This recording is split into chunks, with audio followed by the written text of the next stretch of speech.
이 시간 하나님께서 우리에게 주신 말씀 보도록 하겠습니다. 창세기 11장 1절에서 9절입니다. 그러면 우리 모두 일어서서 하나님 말씀을 받들어 읽을 때 경청하시기 바랍니다. 온 땅에 언어가 하나요 말이 하나였더라. 이에 그들이 동방으로 옮기다가 시날 평지를 만나 거기 거류하며 서로 말하되 자 벽돌을 만들어 견고히 굽자 하고 이에 벽돌로 돌을 대신하며 역청으로 진흙을 대신하고 또 말하되 자 성읍과 탑을 건설하여 그 탑 꼭대기를 하늘에 닿게 하여 우리 이름을 내고 온 지면에 흩어짐을 면하자 하였더니 여호와께서 사람들이 건설하는 그 성읍과 탑을 보려고 내려오셨더라. 여호와께서 이르시되 이 무리가 한 족속이요 언어도 하나이므로 이같이 시작하였으니 이후로는 그 하고자 하는 일을 막을 수 없으리로다. 자, 우리가 내려가서 거기서 그들의 언어를 혼잡하게 하여 그들이 서로 알아듣지 못하게 하자 하시고 여호와께서 거기서 그들을 온 지면에 흩으셨으므로 그들이 그 도시를 건설하기를 그쳤더라. 그러므로 그 이름을 바벨이라 하니 이는 여호와께서 거기서 온 땅의 언어를 혼잡하게 하셨음이니라. 여호와께서 거기서 그들을 온 지면에 흩으셨더라. 이것은 하나님의 말씀입니다. 아멘. 설교를 시작하기 전에 제가 어제까지 그 짱구의 훈이처럼 그 콧물이 쭈쭈쭈 흘렀었는데 오늘 딱 멈췄습니다. 그리고 그게 이제 목으로 내려가서 헛기침이 계속 나와서 그 중간중간에 여러분들을 좀 불편하게 할 수도 있으니 양해를 구합니다. 목은 조금 갔어요. 그래서 감기인 것 같습니다. 말씀을 함께 좀 나눠보려고 하는데요. 지난 8월 18일에 우리 청년부 설교 때 3리얼 첫 번째 시간으로 하나님의 약속, 하나님 약속에 대해서 함께 말씀을 나누게 되었고 이제 시리얼 시리즈 2로 이제 오늘 하나님의 언어로 이제 시리즈를 이어가게 됩니다. 시리즈 제목을 통해서 우리가 알 수 있다시피 성경에서 말하고자 하는 그 진짜 메시지, 그 진짜 이야기를 좀 보려고 하는 것입니다. 그래서 3리얼인데요. 지난 8월 18일에 나눴었던 메시지를 이야기를 여러분들이 기억할 것입니다. 그렇죠? 기억할 것이기 때문에 잠깐만 이야기를 좀 나누고 할 텐데 그 배경의 이야기는 아브라함이었죠. 아브라함의 이야기였습니다. 하나님은 상속자가 없는 아브라함에게 상속자가 많은 사람도 아니에요. 자녀가 없었던 그래서 그 상속자도 이방의 종이었던 그 아브라함에게 많은 자손, 많은 민족을 이루게 하겠다고 하나님께서는 약속을 하셨습니다. 번성케 하시겠다고 하면서 큰 민족을 이루겠다 하는 그 약속. 그 약속을 이게 먼저 거신 후에 그때 아브라함이 하나님의 약속이 좀 더디다라고 이렇게 생각이 될 그때가 있게 되었죠. 10년이 넘었었습니다. 그렇게 됐을 때 아브라함은 스스로 자기 아브라함의 노력과 그리고 아브라함의 능력으로 이스마엘을 얻게 되면서 자손을 보게 되었죠.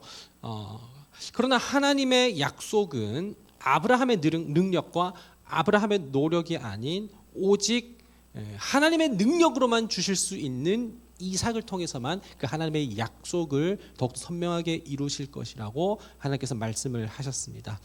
하나님께서 아브라함에게 내가 너로 큰 민족을 이루게 하겠다라고 하는 그 약속은 단순히 그냥 아브라함의 그 믿음을 보시고 믿음을 본 대가로 명성을 높이겠다라고 한 것은 아니었어요.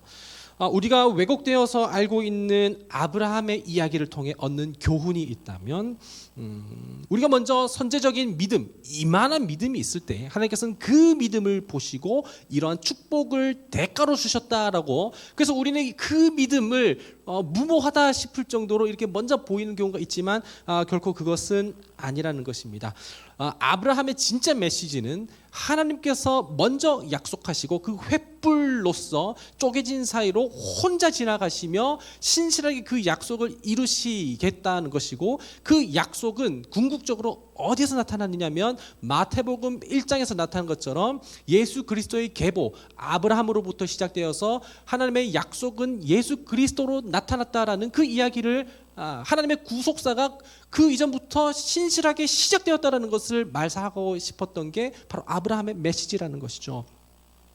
하나님의 약속은 예수 그리스도이시며 예수님만이 온 인류의 복의 근원이시기 때문에 그 복은 아브라함에게 복이 더하여졌지만 그 복의 근원이신 예수 그리스도가 선명하게 나타남으로 인하여서 우리는 예수님을 통해 참 복, 영원한 생명, 영생을, 그리고 사랑을, 자유를 누릴 수 있게 되었다라는 것입니다. 그 어떤 큰 빌드업으로서 아브라함의 스토리가 있게 되었다라는 것이죠. 그래서 우리는 그 예수 그리스도를 통해서 오신, 예수 그리스도를 통해서 그 나라를 얻게 되고, 예수님을 통해서 그 나라를 상속받게 되며 그 나라 안에 들어가 그 나라를 누리게 되면 예수님을 통해서 된다라는 것입니다. 아브라함의 이야기를 통해 진짜 그 이야기를 보자는 것이었고요. 오늘 시리얼 두 번째 시간은 우리가 너무나도 잘 알고 있는 바벨탑 사건입니다. 노아 홍수 이후에 노아의 가정만 이제 방주에서 살아남고 나머지는 모두 다 물로 인해 심판을 받게 되면서 모든 인류는 이제 굉장히 좀 이렇게 청소됐죠. 네. 이 워딩이 좀 조심스럽긴 하지만 하나님께서는 모든 사람들을 물로 심판하시고 노아의 가정만 남게 되었고, 노아로부터 다시 인류는 시작되게 되었습니다. 본문에서 설명하듯이 당시 온 땅의 언어는 하나였습니다. 그래서 온 땅의 언어는 다 하나였기 때문에 다 같은 말을 했었던 그 시절이 있었던 게 바로 오늘 창세기 11장이죠. 그러나 지금 우리나라만 해도 지방 사투리가 있어서 우리나라만 해도 같은 여기 사투리와 여기 사투리가 너무 달라 서로 소통이 잘 안 되는 그런 경우가 있다라는 것이죠. 제가 2014년 정도쯤에 제 동생과 그때는 저는 이제 경기도 광주에서 학교를 다니다가, 경기도 광주는 1113번을 타고 가면 강동구로 넘어가서 강변역으로 가는 그 과정이 있었습니다. 시골에서 사는 제 동생이 오랜만에 처음으로 서울에, 처음인지 모르겠지만 서울 올라와서, 제가 그때 동생과 정확하게 기억이 나요. 해리포터 불의 잔을 보러 가는 길이었었습니다. 불의 잔이 나왔었던 그 연도를 알게 되면 제가 이제 어느 시절인지 알겠죠. 둘과 그렇게 가고 있었는데, 제가 봤었을 때 저는 서울 사람으로 보였었나 봅니다. 어떤 지나가는 할아버지가 저한테 이야기를 하는 거죠. 여기 강동구청이 어디 있나요? 라고 저한테 묻는 것입니다. 그래서 저는 강동구는 그냥 지나가는 곳이기 때문에 CGV만 가고 있었거든요. 그래서 제가 강동구청이요? 라고 이렇게 이야기를 했었습니다. 그런데 그 아저씨가 저한테 뭐라고 했냐면 니혼진 데스까? 라고 이렇게 이야기를 했었어요. 그러니까 같은 사투리를 쓴다고 하고, 저는 한글말로 했었지만, 그러나 그 아저씨는 제 억양만 보고서는 일본 사람이라고 생각하고 서로 소통에 이제 부재가 이렇게 생겼었던 적이 있었죠.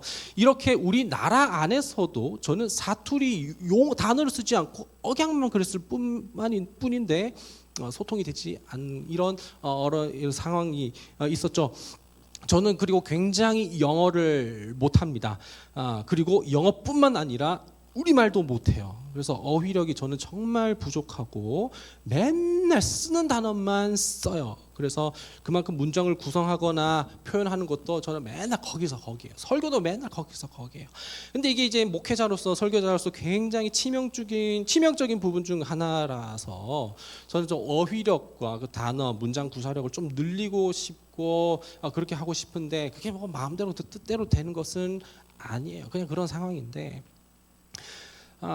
이제 제가 뭐 단기 선교라든지 혹은 이제 여행을 통해 해외로 간 경우가 있는데 해외로 가서 그 현지 언어를 구사할 수 있는 것과 구사하지 못하는 것은 정말 하늘과 땅 차이이죠. 여기에서는 모국어를 우리나라로 쓰고 또 이제 제2 외국어, 제3의 외국어를 또 유창하게 쓰는 분들이 있을 거라고 생각을 하는데 그게 참 전 부러워요. 부럽고 저는 우리나라 말이라도 좀 잘하면 좋겠다라는 그런 생각도 들게 되는데 이 언어가 정말 중요하죠. 오늘 본문에 있었을 때 그런 일은 없었습니다. 강동구청이 어디입니까? 강동구청이요. 니혼진 데스까? 이런 일은 전혀 없었던 것은 모든 언어가 하나였고 한 말을 쓰고 있었던 그런 시절이었죠. 그런데 본문을 보면 이들은 언어만 하나였던 것은 아니었습니다. 또 하나가 통일된 게 있었는데 그들은 마음과 뜻이 하나였습니다. 이들은 마음과 뜻이 하나였는데 어떤 마음과 어떤 뜻이었느냐? 4절에서 그들의 마음과 그들의 뜻이 명확하게 나오게 되는데요. 4절 성읍과 탑을 건설하여 그 탑 꼭대기를 하늘에 닿게 하여 우리 이름을 내고 온 지면에 흩어짐을 면하게 하자. 그 탑을 쌓고 그리고 그 이제 성읍을 쌓고 그리고 그 모든 것이 꼭대기가 이제 하늘에 닿기까지 해서 우리가 흩어짐을 면하게 하자라는 이 마음과 뜻이 한 마음과 한 뜻이었어요. 이 원어적인 의미로 보면 더 이들이 거기에 이제 끈적끈적하게 공동체성이 구성되어 있었다는 것을 알 수가 있게 되는데요. 이 홍수, 레전드와 같은 그 전설적인 이야기, 홍수의 사건을 이들은 대대로 들어왔어서 그런 건지 모르겠지만 아마도 그 이제 홍수 심판에 대한 트라우마가 있어서 그런지 모르겠지만 어쨌든 이들은 어떤 휩쓸림과 그 흩어짐과 종족의 어떤 멸종을 막기 위해서는 그들은 스스로 이제 똘똘 뭉쳐야 된다는 것을 어떤 그 본능적으로 깨달았는 건 아닌가라는 그런 생각이 드는 거예요. 그러면서 그들은 이제 서로가 한 마음과 한 뜻이 되어서 탑과 그리고 성을 이제 탑을 건설하기를 꼭대기까지 닿고자 이렇게 했던 것이죠. 근데 이들이 이 탑을 꼭대기까지 짓고자 하는 것은 무모했었거나 혹은 무리한 것은 결코 아니었습니다. 이들은 정말 진심이었었어요. 약간의 과장은 있었을지 모르겠지만 우리가 지금 이제 계량하고 측량하는 어떤 그 단위, 그 단위를 우리는 알고 그러면은 몇 피트 혹은 몇 미터 정도로 이렇게 쌓아야 되는가 이런 어떤 계산적인 것이 물리적으로 돌아가긴 하잖아요. 근데 그들은 그런 건 없었는데 상층천이라는 것을 히브리인들은 그 당시에 이렇게 생각하고 있었는데 하늘에 대해서 3층이 있었다는 거예요. 처음 1층은 뭐냐면 대기권이에요. 1층은 대기권이고 2층은 이제 우주입니다. 그 우주이고 그다음에 3층이 뭐냐면 하나님 나라입니다.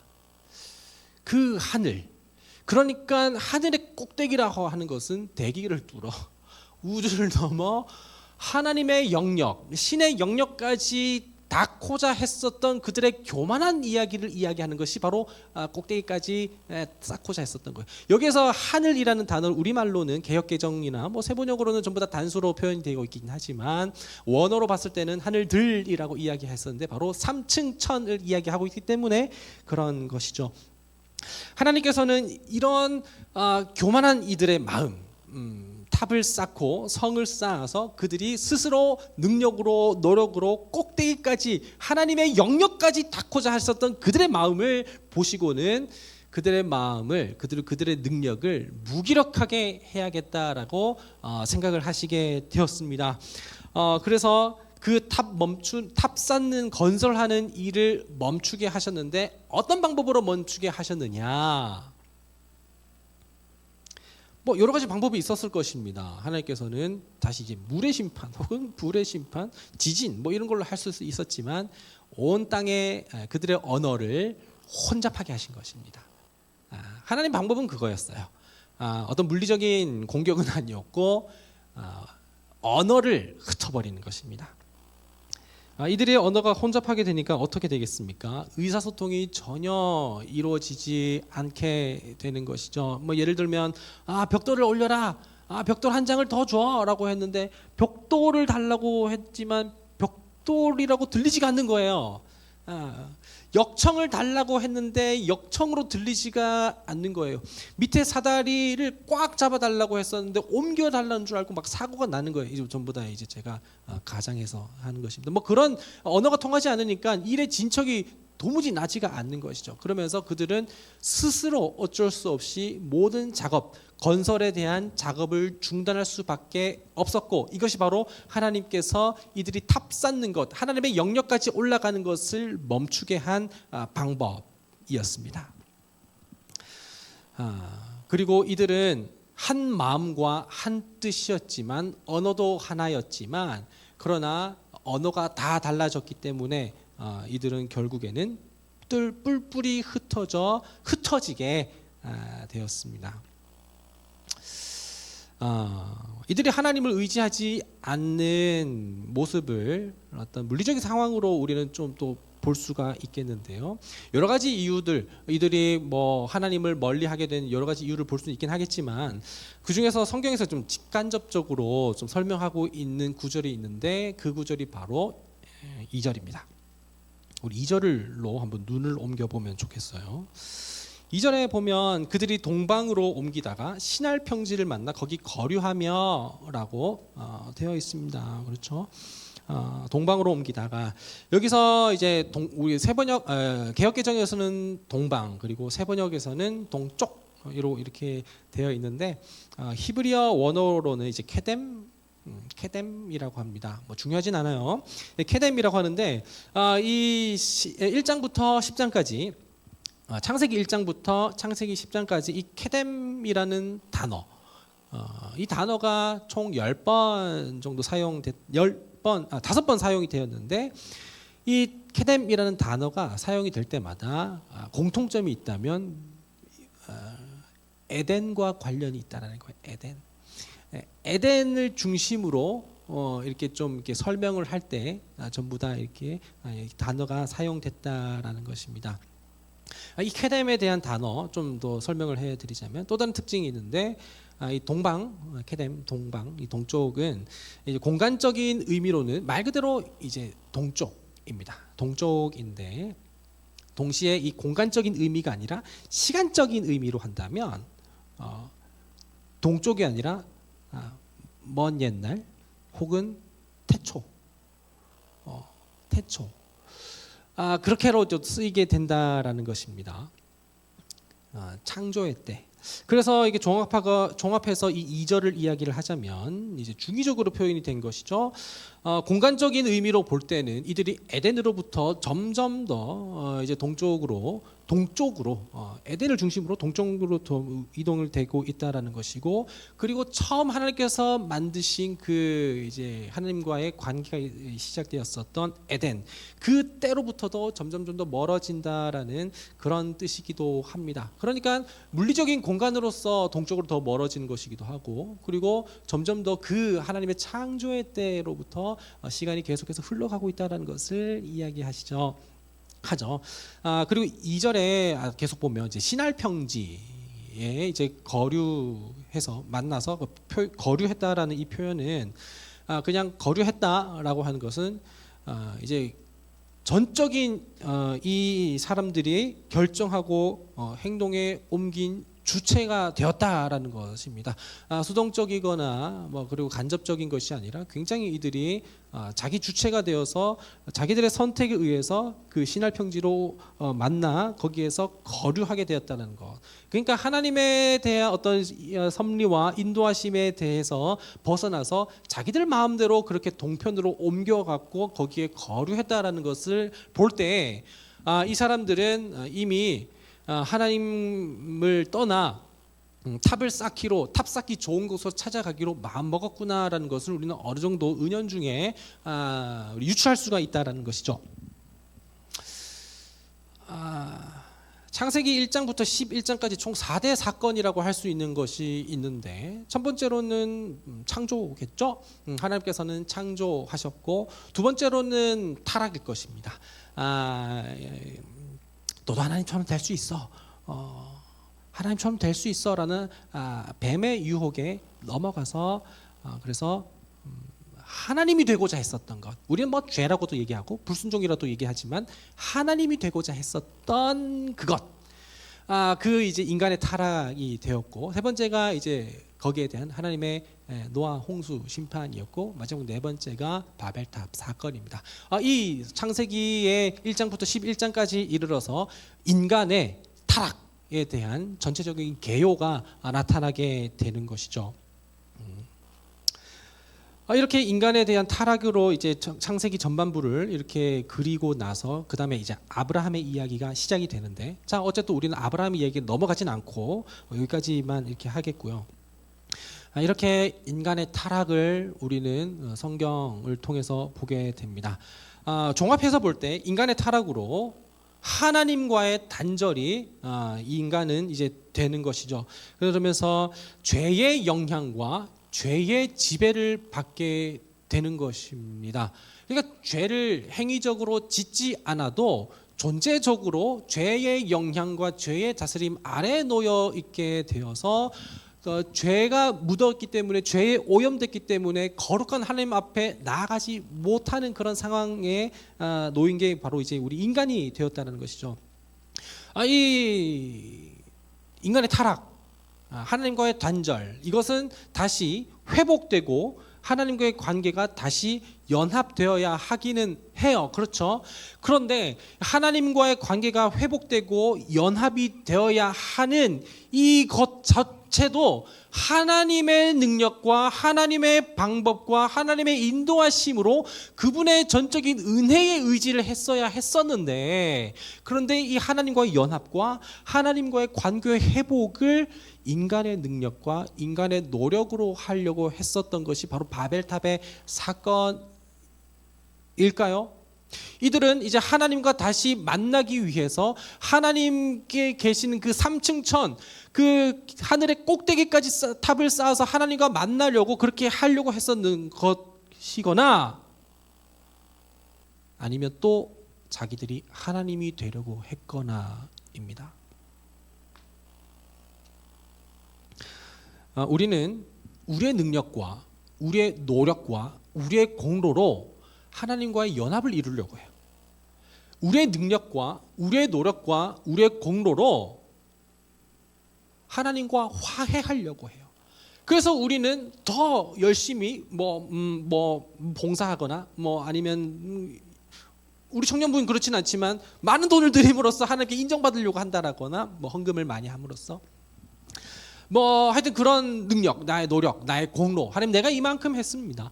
그리고 내가 이때까지 한 번도 빠지지 않았었던 주일 예배, 그러나 한 번 빠지면 정말 큰일 날 것처럼 생겨서, 그래서 그 모든 것들 세상과 나는 다 간 것 없고 전부 다 단절시키고 나는 주일 예배에서 주일 성수를 무조건 하는 것, 이게 내가 하나님께 받아들여진 유일한 길이라고 생각하는 경우가 있는데, 이것이 내 능력과 내 노력과 내 공로로 하나님과의 관계의 연합과 회복을 하려고 하는 그런 교만한 마음이에요.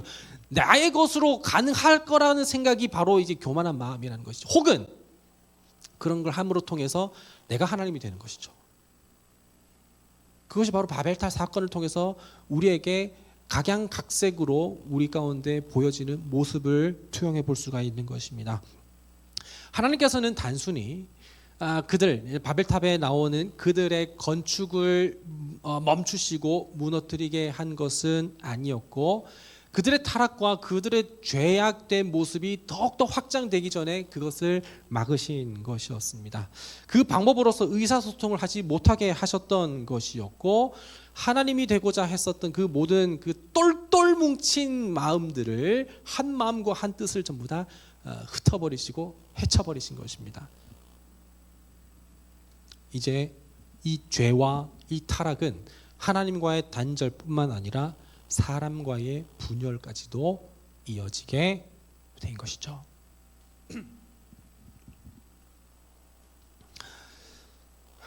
찬송가 중에 이런 가사가 있습니다. 만입이 내게 있으면 그 입 다 가지고. 여러분 좀 징그럽지 않습니까? 제 몸에 입이 10,000개가 있다고 생각해 보십시오. 만입이 내게 있어도 그 입 다 가지고 요거서로는 사탕 먹고 요거로는 찬양하고 요걸로는 털고 뭐 이렇게 안 하고 그 입 다 가지고 내 구주 되신 주님을 늘 찬송하겠네라고 하는 이 가사를 우리는 잘 알고 있습니다. 우리에게 주어진 입은 하나이지만 입 하나로 하나님을 찬양하고 하나님을 노래하고 그분의 주권과 그분의 통치를 인정하는 그 고백을 하는 것이 한 개뿐만 아니라 10,000개가 있어도 하겠다라는 그 고백이 사실은 우리 가운데 있어야 하고, 그것이 바로 하나님의 언어겠죠. 그러나 그것이 바벨탑 사건에서는 없었다는 것입니다. 그 한계 있는 입 가지고서도 하나님을 의지하지 않고 붙잡지 않고 인정하지 않았었다라는 것입니다. 그래서 하나님 흩어버렸죠. 자, 그러면 원래 이 하나였었던 이 언어, 한 뜻이었던 이 말, 이것이 이제 인간의 타락 이후로 정말 제각각 정말 곤니찌와 뭐 이렇게 하고 뭐 안녕하세요 그리고 하이 뭐 있나요? 제 뭐 3개국 이거밖에 모릅니다. 자, 그런데 이렇게 전부 다 제각각 다 달라지게 되었는데, 그러면 이 언어들이 언제쯤 그러면 다시 하나가 되고 온 세계와 민족과 방언들이 전부 다 한 이야기를 하게 될까요? 언제쯤 그렇게 다시 될까요? 회복될 수 있을까요? 모든 민족과 모든 방언, 모든 족속이 하나의 언어로 이어지는 것, 그것은 언제냐? 바로 이미 오래전에 우리의 역사 가운데 다시 일어나고 있게 되었습니다. 그 모습은 바로 사도행전 2장에서 우리가 볼 수가 있게 되는 것이죠. 사도행전 2장을 우리는 잘 알고 있어서 머릿속에 떠올 수도 있지만 잘 모르는 사람들은 사도행전 2장을 지금 펼쳐놓고 제 이야기를 들어도 괜찮습니다. 2절부터의 이야기를 들려드립니다. 오순절에 예수 그리스도의 오심을 기다리며 고대하던 성도들이 있었습니다. 예수님의 오심을 기다리고 고대하던 성도들은 예수님의 부활까지도 다 믿었던 사람들이고 그분의 주되심과 그 통치와 다스림, 왕되심까지도 다 믿던 그런 사람들이었습니다. 하나님 나라를 살아가던 사람들이었었죠. 그렇게 모여서 기도하던 그 사람들 가운데 하늘로부터 호련히 급하고 강한 바람 같은 것들이 있어 그 앉은 온 집안에 가득하게 되었고, 그들은 모두 성령의 충만함을 받아 성령이 말하게 하심을 따르게 됩니다. 그런데 한 언어로 하지는 않았고 각기 다른 언어로 하게 되었어요. 이상합니다. 각기 다른 언어로 다 이야기를 해요. 그런데 그 이야기는 다 하나의 이야기였습니다. 다른 언어로 말하는 것은 어떤 언어였는지는 사도행전 2장 9절부터 11절까지의 그 각 지방과 그리고 나라에 대해서 설명을 하고 있는데, 각기 나라와 지방의 언어로 말했지만 그 모든 다른 언어들은 전부 다 하나의 이야기를 하고 있었다는 것입니다. 그것은 무엇이냐? 바로 예수 그리스도의 복음의 이야기입니다. 그 복음의 이야기를 들은 각기 다른 방언의 언어를 들은 사람들이 그 이야기를 듣고 다시 그 복음이 퍼져나가게 된 것이죠. 언어의 흩어짐은 스스로 하나님께 오르려고 했었고, 그리고 스스로 하나님이 되고자 했었던 그 교만한 마음으로 인하여서 언어의 흩어짐이 생겼지만, 다시 하나의 언어로 모아짐은, 다시 하나의 언어로 이어짐은 하나님 되심, 예수 그리스도의 왕 되심, 그 예수 그리스도의 복음을 믿는 것으로 다시 하나가 되게 되었다는 것입니다. 이들은 모두 예수 그리스도의 복음에 동참한 사람들입니다. 예수님께서 베풀어 주신 그 식탁 공동체, 이것은 내 피요, 이것은 내 살이다, 이것을 먹고 마시는 자마다 나를 기억하고 나를 기념하라, 그리고 나와 함께 그 고난과 그리고 부활에 동참할 수 있게 될 것이다 라고 하는 그 현장에 함께 했었던 그야말로 하나님 나라의 백성들이었었죠. 그 하나님 예수님께서 초대하신 그 성찬의 식탁의 공동체, 그 성찬식을 통해서 그들의 믿음, 그들의 부활의 신앙, 그리고 복음에 대한 갈망이 시작되게 되었습니다. 여러분 다 알다시피 성찬식은 영어로 커뮤니온입니다. 이 성찬식은 예수님께서 베푸신 식탁인데 영어로는 커뮤니온입니다. 이 커뮤니온, 예수님께서 초대하셔서 나의 고난과 나의 영광에 동참하라, 이것을 먹고 마시는 자마다 나를 기억하고 나를 기념하라 라고 말씀하시면서 그 커뮤니온에 초대하게 되었을 때 모인 그 사람들의 공동체가 커뮤니티가 되었습니다. 그리고 그 커뮤니티 안에서 이루어진 그 사람들의 예수 그리스도의 주되심과 그리고 그분을 복종하고 그분을 붙잡으며 그분에 대해서 얘기하는 커뮤니케이션이 하나님의 언어가 되었다는 것입니다. 이것은 성찬식, 그러니까 예수 그리스도의 죽으심과 부활하심, 예수님의 초대로부터, 예수님으로부터 시작되었었던 커뮤니온, 그리고 그것으로 모이게 된 커뮤니티, 거기서 나누는 그 복음 공동체의 커뮤니케이션이 다시 타락으로 인하여서 흩어진 언어가 다시 하나의 언어로 모이게 된 사건이라는 것입니다. 그것이 바로 사도행전 2장에서 나타났고, 그 이후에 우리 삶 가운데 곳곳에서 우리는 그 복음의 이야기를 통해 비록 영주 사투리, 전라도 사투리, 제주 방언, 그리고 다른 언어로 한다 하더라도 모두 다 하나의 이야기, 예수 그리스도의 복음의 이야기를 하고 있다는 것입니다.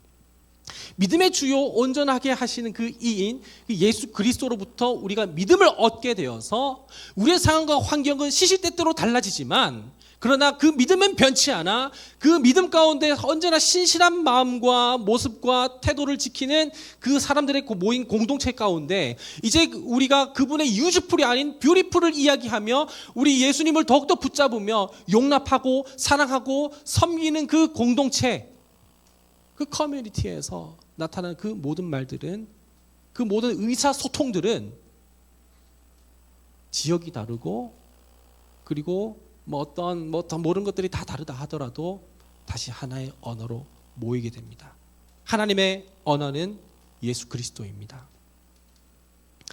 하나님의 언어는 결국에는 예수 그리스도의 주권, 그분께서 우리를 위하여서 구원하시고 구속하시고 대속하시고 그리고 그것을 모든 것을 신실하게 이루어 가시기 위해 우리가 사랑받지 못한 그 상황 가운데서도, 사실 그래서 저는 지난주에 이강성 목사님 설교를 시리얼 2로 집어넣고는 싶었었습니다. 그런데 말씀 못 드렸었지만 결국에는 그런 상황 가운데서 신실하게 예수님께서 그 모든 것을 이끌어 가시는 것을 붙잡는 것, 누리는 것, 믿는 것, 의지하는 것, 아름다움을 누리는 것, 그 마음 가운데서는 믿음의 이야기들이 하나님에 대한, 하나님 나라에 대한 복음의 이야기들이 바로 커뮤니케이션입니다.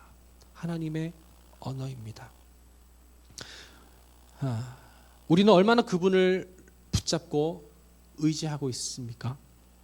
그 나라를 살며 그 나라를 누리며 그 나라의 통치자를 의지함으로써 나오는 우리 안에 믿음의 넉넉함, 자유함, 그것으로 통해서 우리가 나오는 그 삶과 그 언어, 그것을 결국에는 예수님을 붙잡는 것, 의지하는 것, 거기서부터 우리의 언어가 나오게 됩니다.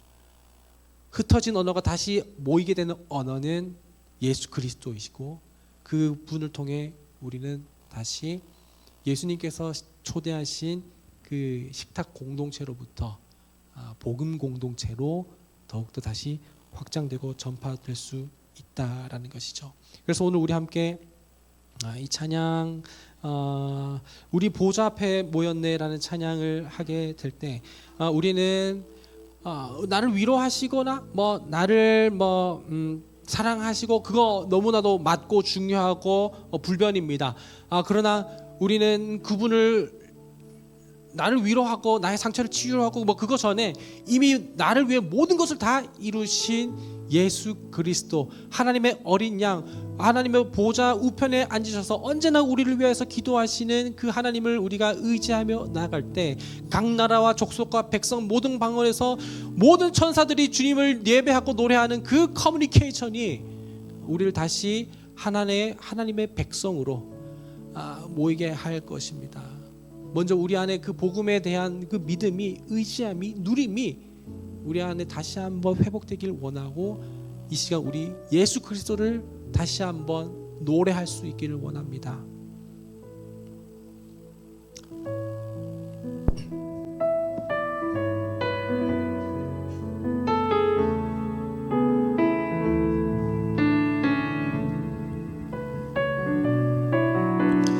말씀을 기억하며 가사를 생각하며 찬양합니다. 우리 보좌 앞에 모였네. 함께 주를 찬양하며 하나님의 사랑 그 아들 주셨네. 그의 피로 우리 구원받았네. 십자가에서 쏟으신 그 사랑 강같이 온 땅에 흘러 각 나라와 족속 백성 방언에서 구원받고 주 경배 드리네.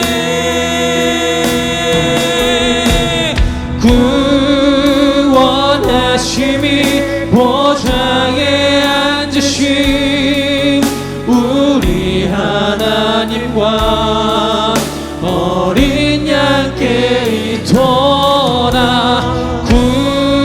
구원하심이 보좌에 앉으신 우리 하나님과 어린 양께 있도다. 아멘.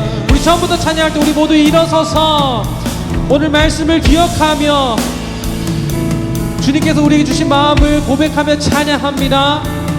우리 보좌 앞에 모였네. 예수 그리스도 보좌입니다. 주를 찬양하며 하나님의 사랑 예수 그리스도 그 아들 주셨네. 전적으로 그의 피로 구원받았네.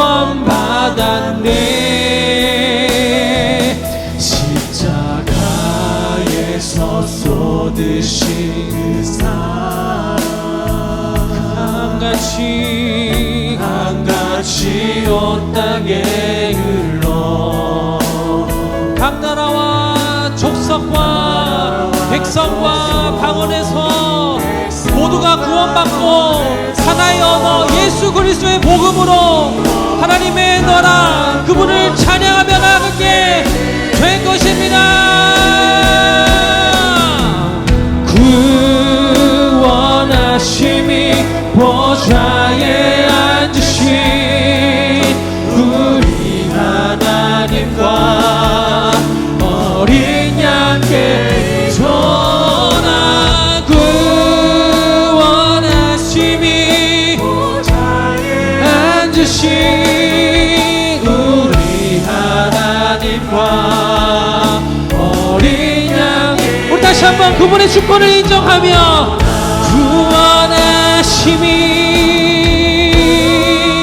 원하심이 보좌에 앉으신 우리 하나님과 어린 양의 전하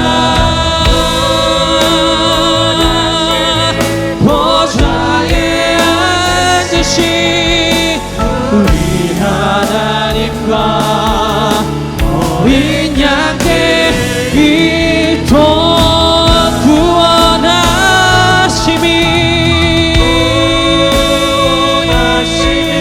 보좌에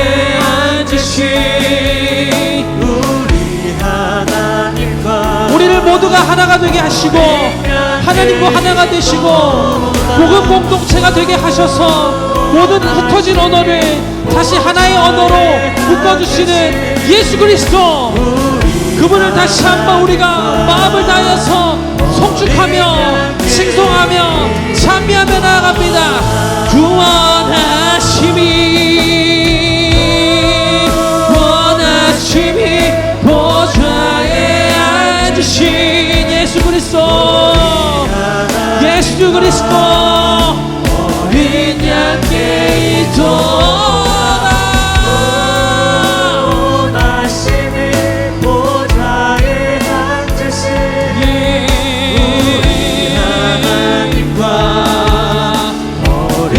이 시간 우리 그 예수 그리스도를 노래합니다.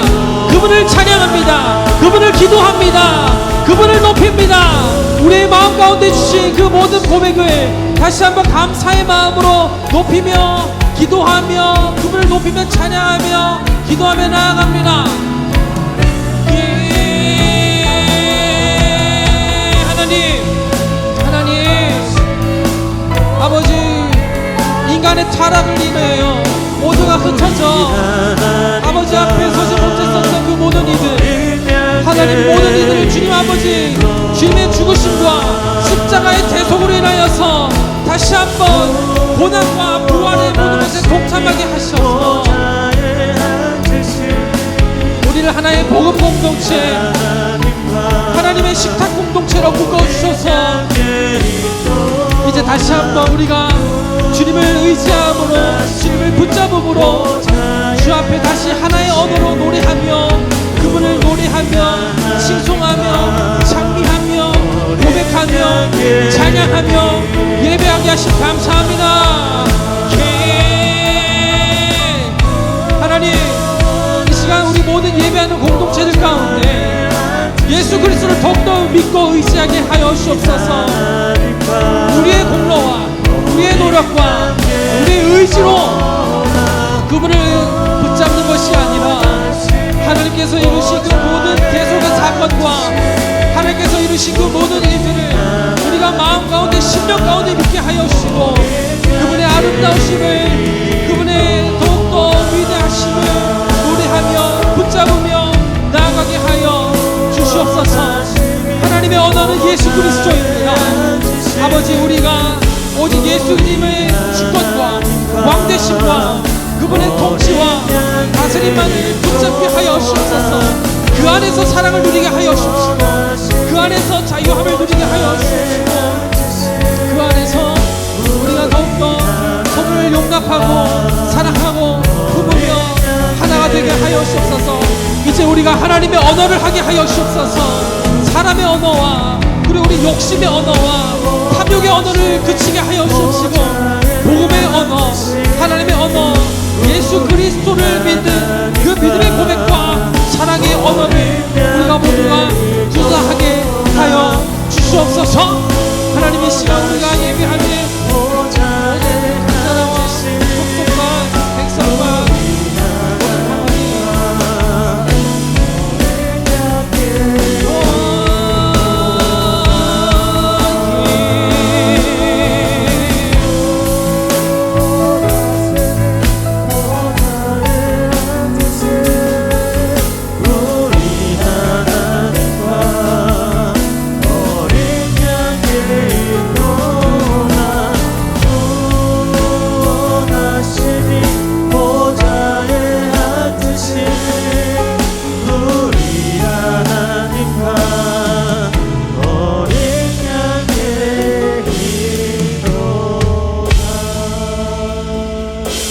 하나님,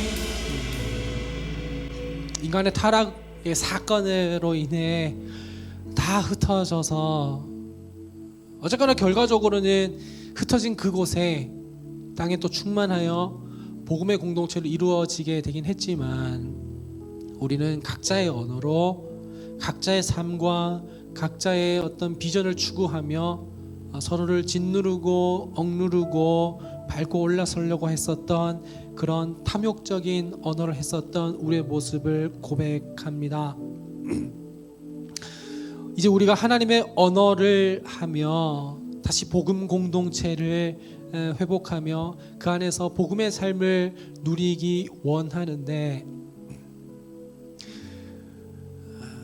그것은 단순히 종교적인 단어를 많이 쓰는 것으로 인해 하나님의 언어를 하는 것이 아니라 성찬에 초대하여 주신 예수 그리스도의 식탁, 그분을 먹고 마심으로 그분을 누리며 그분을 의지하며 그분을 붙잡으며 구원과 삶과 사소한 모든 것까지 그분으로 인해 자유함과 모든 삶의 동력을 느끼는 그 성찬의 식탁을 통해서 시작된 공동체, 그 공동체에서 이루어지는 그 하나님에 대한 이야기, 예수 그리스도의 우리를 위한 죽으심과 다시 산 이야기와 그리고 우리를 위해서 다시 오실 이야기와 그 종말의 이야기, 그리고 재림의 이야기를 함으로써 그 안에서 참 사랑과 자유함을 느꼈었던 사도행전 2장에 나타났었던 그 사람들의 언어들처럼 예수 그리스도를 붙잡는 우리들의 언어가 하나님의 언어가 되기를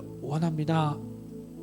우리 안에 있는 언어는 굉장히 신실한 척, 거룩한 척, 종교적인 언어, 모양새만 갖춰진 회칠한 무덤 같은 모양, 경건의 모양만 있고 능력은 없는, 껍데기밖에 없는 그런 언어가 아니라 우리 삶에서 주님을 의지하고 붙잡으며 그 통치를 누리고 그 다스림을 받는 그 안에서의 하나님 나라의 백성, 하나님 나라의 시민으로서의 언어, 그 언어를 할 수 있게 우리 마음에 그리스도를 충만케 하여 주시옵소서. 주 예수 그리스도의 은혜와 아버지의 사랑하심과 성령의 충만 교통하심이 이제 탐욕과 죄의 언어를 하는 것이 아닌 하나님의 언어, 복음의 언어를 구사하기로 작정하고 결심하는 여기 모인 모든 예배자들과 예배자들의 삶 가운데 영원토록 함께 하시기를 축원하옵나이다. 아멘.